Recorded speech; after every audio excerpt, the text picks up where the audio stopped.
বিপদ আপদ আপনাকে সন্ত্রস্ত করে রাখতে পারে, কিন্তু এই বিপদ প্রত্যেকের জীবনে কোনো না কোনো কারণে থাকে। এটা আপনাকে দেখায় যে আপনার মধ্যে কি খামতি রয়েছে, কেন রয়েছে। এই বিপদ হলো সেই মাধ্যম যার দ্বারা আপনি নিজের দুর্বলতাকে নিজের শক্তিতে পরিবর্তন করতে পারেন।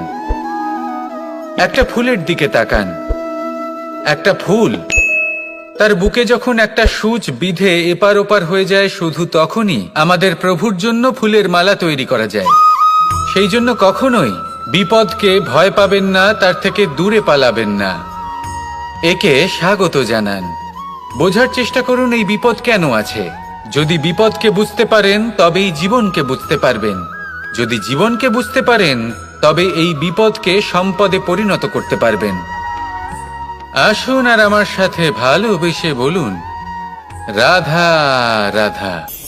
পরিকল্পনা অত্যন্ত গুরুত্বপূর্ণ, এটা আমাদের জীবনে অত্যন্ত আবশ্যক, এটা আমাদের জীবনে। কিন্তু এই পরিকল্পনা ঠিক কতটা হওয়া উচিত, অর্থাৎ এই পরিকল্পনার সম্পর্কে কতটা চিন্তা করা উচিত, কতটা ভবিষ্যতের বিষয়ে চিন্তা করা উচিত।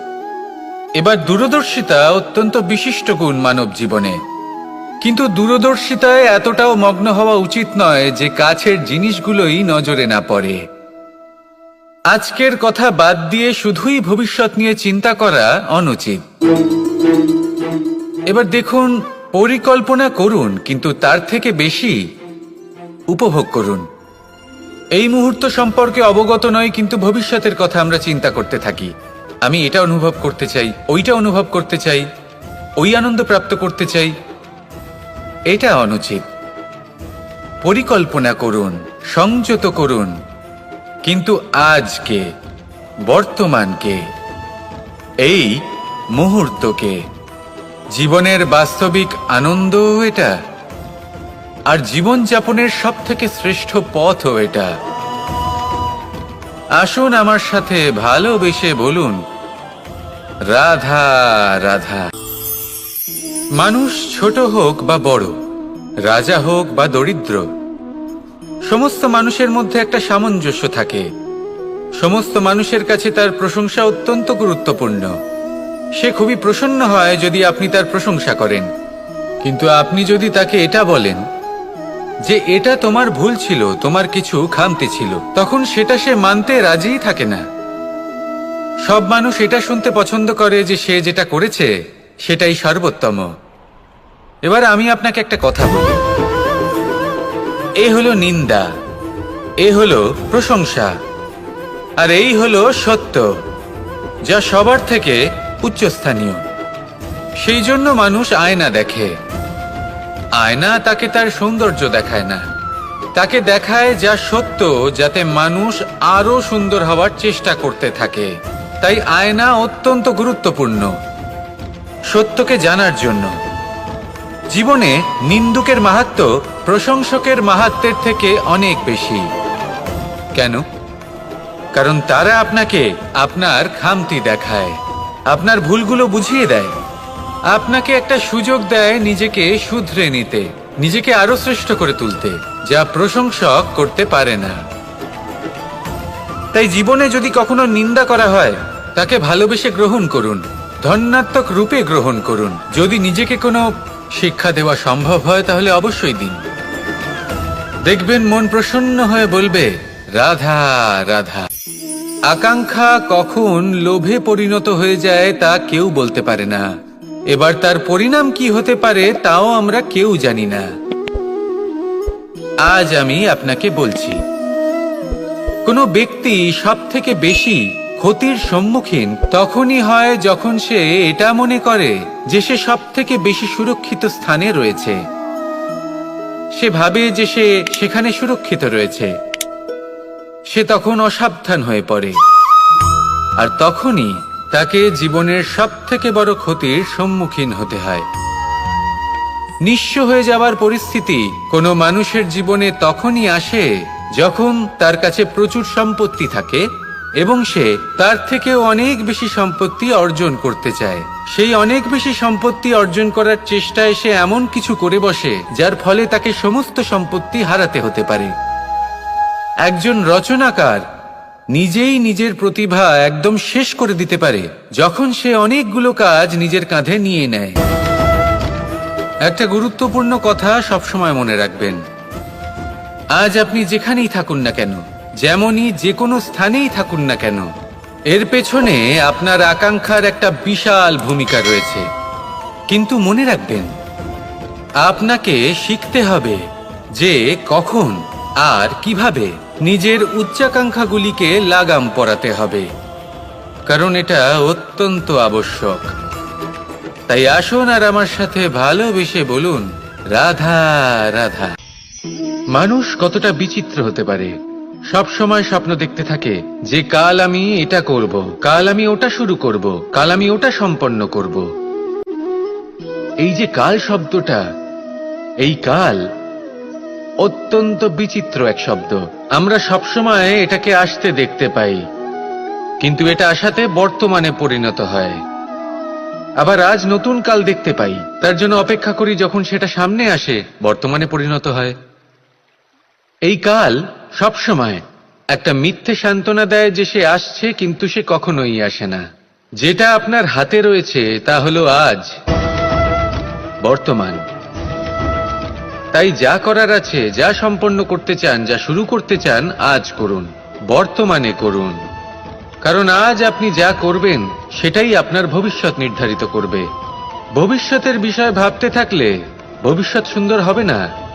আজ কর্ম করতে হবে। তাই আজ বর্তমানে জীবনযাপন করুন, কর্ম করুন, আর আমার সাথে ভালোবেসে বলুন, রাধা রাধা। সৌন্দর্য। মানুষ নিজের সৌন্দর্যের বিষয়ে কতটা ভাবে, চায় যে সে সব থেকে বেশি রূপবান হবে, সব থেকে বেশি সুন্দর হবে। কিন্তু সৌন্দর্যের পরিভাষা কি তা কি সে জানে? কোনো মাকে জিজ্ঞেস করুন, ওনার জন্য সৌন্দর্যের পরিভাষা ওনার সন্তান। কোনো ভক্তকে জিজ্ঞেস করুন, ওনার জন্য সৌন্দর্যের পরিভাষা ওনার ভগবান। শ্রীরামকে জিজ্ঞেস করুন, ওনার জন্য সৌন্দর্যের পরিভাষা হলো হনুমান। ভাঙা হানু, ফুলে যাওয়া মুখ, দেখতে গেলে উনি বানর, লম্বা লেজ, এত নিরীহ যে ওনাকে অমূল্য মালা দিলে সেটা ছিঁড়ে তার ভেতরে শ্রীরামকে খুঁজছিলেন। কিন্তু ওনার ভাবনা কত সুন্দর। উনি এটা বিশ্বাস করেন যে সংসারের যতই মূল্যবান জিনিস দিয়ে এই মালা তৈরি করা হোক না কেন, যদি এর মধ্যে শ্রীরাম না থাকেন তাহলে এর মধ্যে কোনো অর্থ নেই। সৌন্দর্য রূপে নয়, ভাবনায় নিহিত থাকে। যদি আপনি সৌন্দর্য প্রাপ্ত করতে চান তাহলে তা কর্মে নিয়ে আসুন, ভাবনায় এবং বিচারে নিয়ে আসুন। এই সৌন্দর্য আপনার সাথেই থাকবে। যদি আপনি সৌন্দর্যকে রূপের মধ্যে খোঁজেন তাহলে কিছুক্ষণের জন্য পাবেন, সেই সৌন্দর্য সময়ের সাথে হারিয়ে যাবে। সৌন্দর্য যদি পেতে চান, খুঁজতেই চান, তাহলে হৃদয় খুঁজুন, কর্মে খুঁজুন। মন প্রসন্ন হয়ে বলবে, রাধা রাধা। আমরা সকলেই কামনা করি, আমরা সবাই সেটা প্রাপ্ত করতে চাই যা আজ পর্যন্ত কেউ প্রাপ্ত করেনি, সেটা পেতে চাই যা আজ পর্যন্ত কেউ পেতে পারেনি, সেটাই কাছে রাখতে চাই যা আজ পর্যন্ত কখনো আমরা পাইনি। এবার সেটা কিভাবে করা যেতে পারে? যদি আপনি সেটা প্রাপ্ত করতে চান যা আজ পর্যন্ত আপনি কখনো পাননি, তাহলে আপনাকে সেটা করে দেখাতে হবে যা আজ পর্যন্ত আপনি কখনো করেননি। সেই চেষ্টা করতে হবে যা আজ পর্যন্ত কখনো করেননি, সেই পরিশ্রম করতে হবে যা আজ পর্যন্ত কখনো করেননি। তবেই আপনি সেটা পাবেন যা আজ পর্যন্ত কখনো পাননি। কারণ যেমন বীজ বপন করবেন তেমনই অঙ্কুর আপনি লাভ করবেন। আসুন আর আমার সাথে ভালোবেসে বলুন, রাধা রাধা। মানুষের মানসিকতা এমন হয় যে সে যতটা করে আশা করে যে তার থেকে অনেক বেশি তার বদলে সে পাবে। দেখুন, সবকিছুই আপনার ভাবনা চিন্তার উপর নির্ভর করছে। আপনি যদি ফলের বিষয়ে ভেবে কর্ম করতে থাকেন তাহলে সেটা অনুচিত। জীবনের আসল আনন্দ হলো নিজের কর্ম করতে থাকা, ফলের চিন্তা করা উচিত নয়। যদি আপনি এরকম ভাবেন যে আমি এতটা করছি, আমার এতটা পাওয়া উচিত, সেই ভাবনা অনুচিত। যদি আপনি সেবার মানসিকতা নিয়ে কর্ম করতে থাকেন, কর্মচক্রে প্রবাহিত হন, যদি আপনি এমন ভাবনা রাখেন যে আমি এতটা পাচ্ছি, তাই এর থেকে অনেক বেশি আমি কর্ম করব, তাহলে নিশ্চিত রূপে আপনি যতটা করছেন তার থেকে অনেক বেশি আপনি পাবেন। আপনার আশার থেকে অনেক বেশি আপনি পাবেন। শুধু জীবনে অনেক বেশি কাজ করতে থাকুন, ফলের চিন্তা করবেন না। আর মনে রাখবেন, এই ভাবনাই সব থেকে বড় বীজ।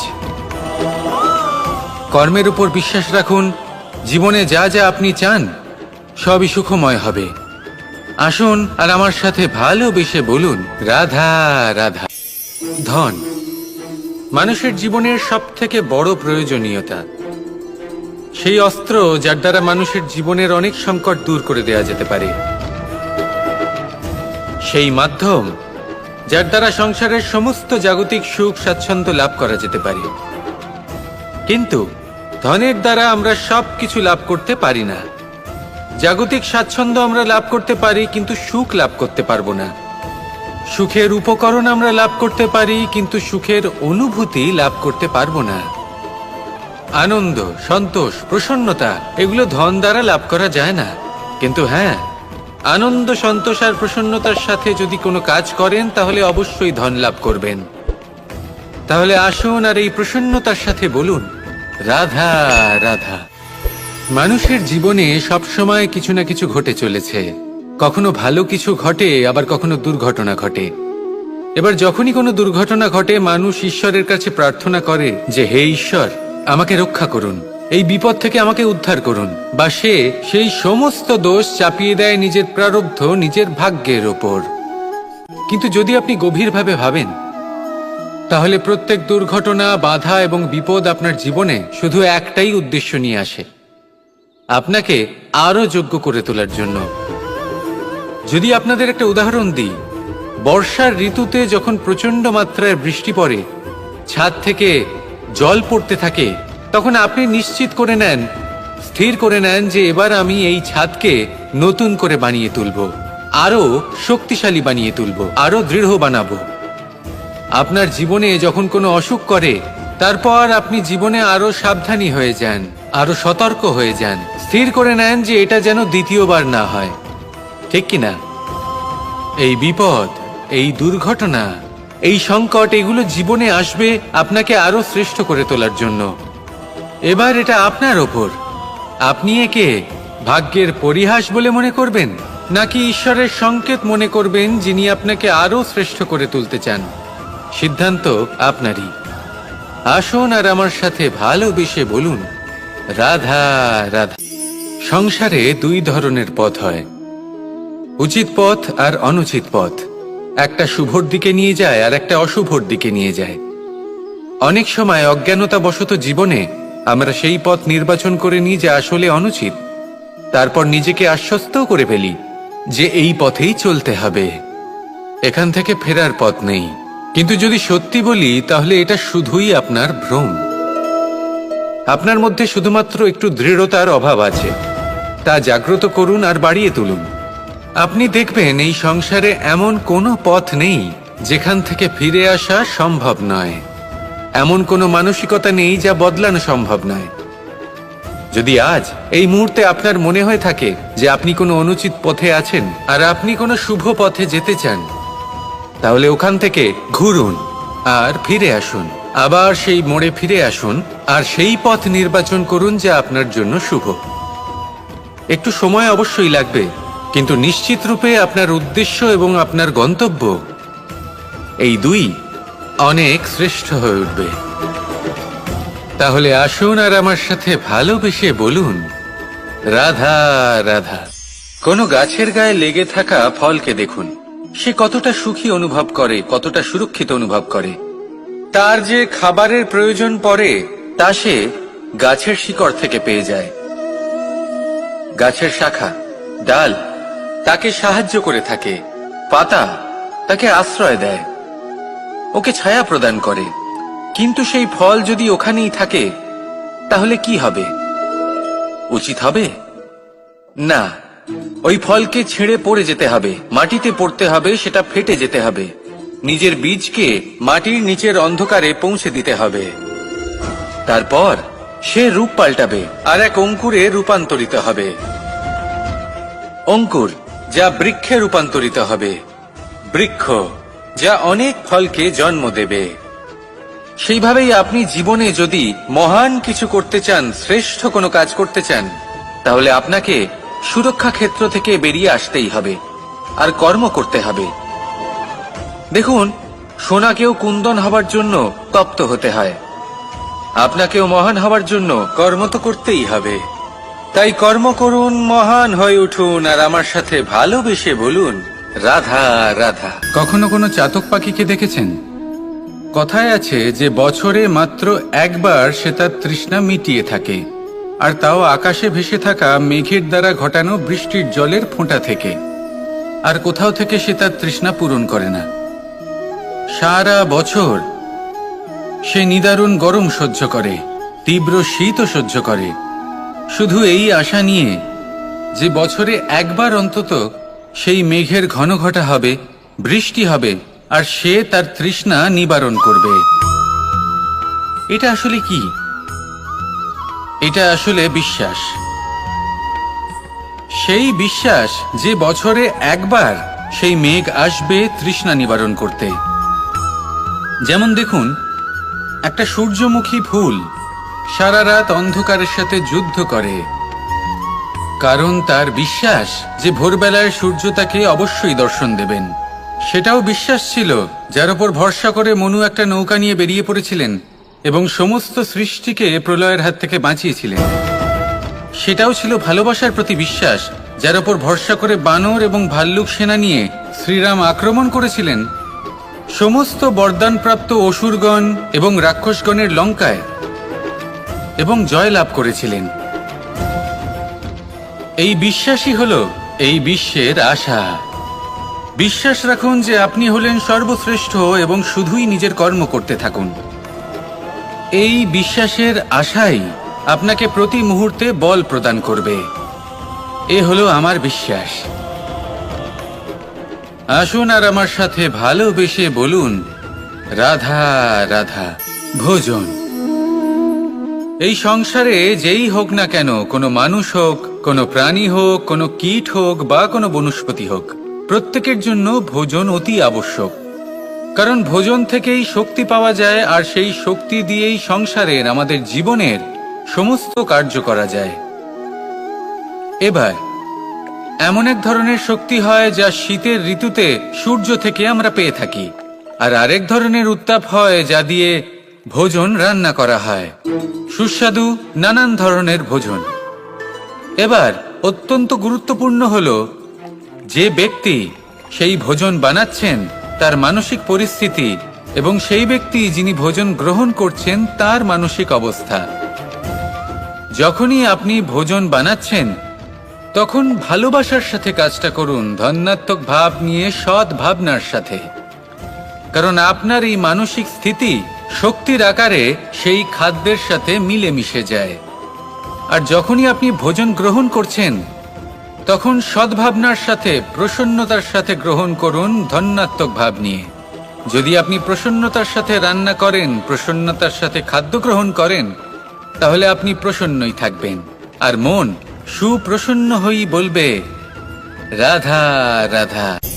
সংসারের বিভিন্ন ক্ষেত্রে আপনি অনেক কিছুই দেখতে পাবেন। যে কোনো খেলা, কোনো নাটক দেখতে পাবেন, কেউ কোনো খেলা খেলছে তা দেখতে পাবেন, আর দর্শকগণ এই দেখে অত্যন্ত আনন্দ লাভ করেন, হাততালি দিতে থাকেন, প্রশংসা করতে থাকেন, নিজের অন্তরের উৎসাহ প্রকাশ করতে থাকেন।